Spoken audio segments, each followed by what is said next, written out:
James and I drive to the hospital in quietness, like a canoe glides over a still morning sea. No huffy breathing, groaning, no swearing or overwhelming waves of contractions either.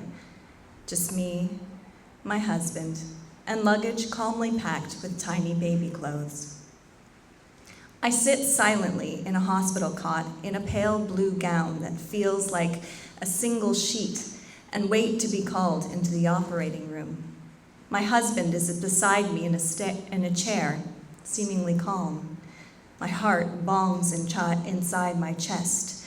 Baby, baby, baby. It is strange to sit here as I have always sat, 2 legs in front of me, my bum underneath me, my arms beside me, knowing all the while that my life will never, ever be the same. I should be undergoing some kind of change to signify what is about to happen, morphing from my female human form into a mermaid perhaps, or an octopus, my limbs extending, my feet growing fishy scales, or tentacles slowly unfolding from my hands. Without labor, I'll go from being childless woman to mother, with no bridge from one kind of being to the next. How is that possible?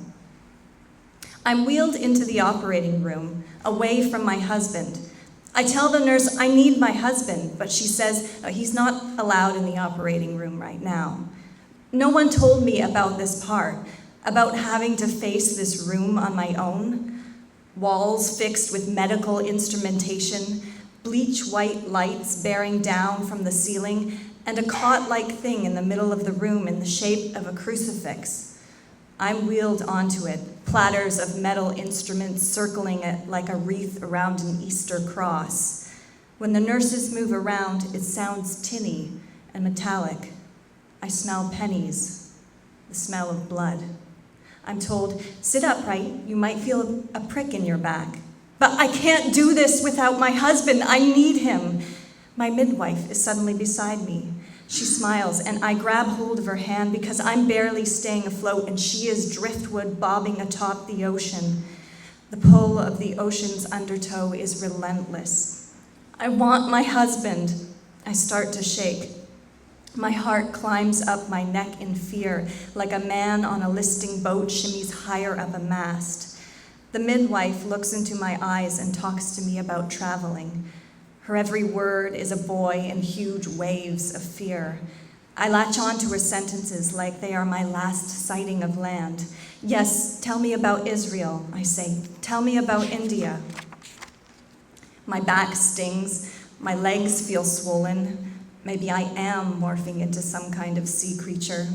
You'll only have mobility in your upper back for the next few seconds. It's imperative you lay down immediately, a doctor says, as if my ship will sink with everyone on board if I don't bail out the water quickly enough. I lie down on my crucifix cot. When, oh God, will my husband be here? My body drifts away from me, washed out on waves of anesthesia, but my neck feels heavy, as if attached to a lead anchor. I feel like I can't breathe. This is normal, I'm told. This feeling of drowning, choking, sinking to the bottom of the ocean. My husband's voice. He sits by my side and I reach for his hand, which shakes. A curtain goes up in front of my chest. My husband's hand is sweaty. Or maybe it's my hand. It's hard to know. Our hands are tightly clenched together. If we drown, we go down together. The doctors and nurses begin their work. Baby, baby, baby, the rhythm patters on. Our midwife turns to my husband, tells him to stand. He is cautious, unsure. His hand still trembles, but eventually he lets go of mine and stands unsteadily like a man on a ship in strong wind.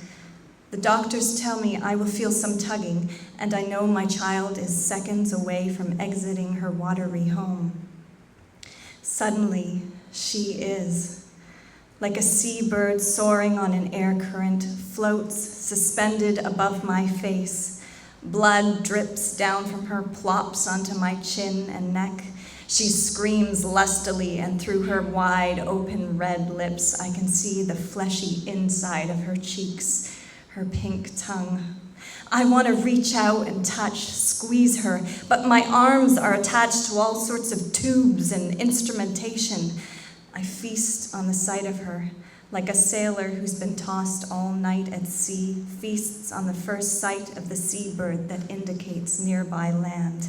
Suddenly, she soars away, as if caught on an opposing air current. But now, she is beside me, her smooth and ruddy vernix skin pressed against my husband's pale chest and stomach. My husband looks like a man surprised to be washed ashore after a fierce storm. Like slanted streams of sunshine across a previously cloud-darkened sea, waves of relief and joy play across his face. I need to touch her, hold her, as much as any sailor needs to kiss land. But I am strapped aboard my ship, this crucifix caught with tubes and wires, still at storm, at sea. Please, give her to me. And just as soon, I too am ashore. She, my wet seabird child, is placed on my chest. Intense heat, sunshine on skin, a warm beach in July courses through my neck and head. My girl is no seabird, but pure flesh, my very own human child. Suddenly, I am a mother. No need to grow scales or tentacles. My baby presses her crimson face against mine, places her wet mouth on my cheek, and sucks. She has been born to live, and only a few minutes old, she knows what she needs to do in order to do so. As she attempts to draw milk out of my cheek, misguided but determined, I look at my husband and we laugh. She is our baby, baby, baby. The rhythm, like ocean waves that beat against a sandy shore, plays on.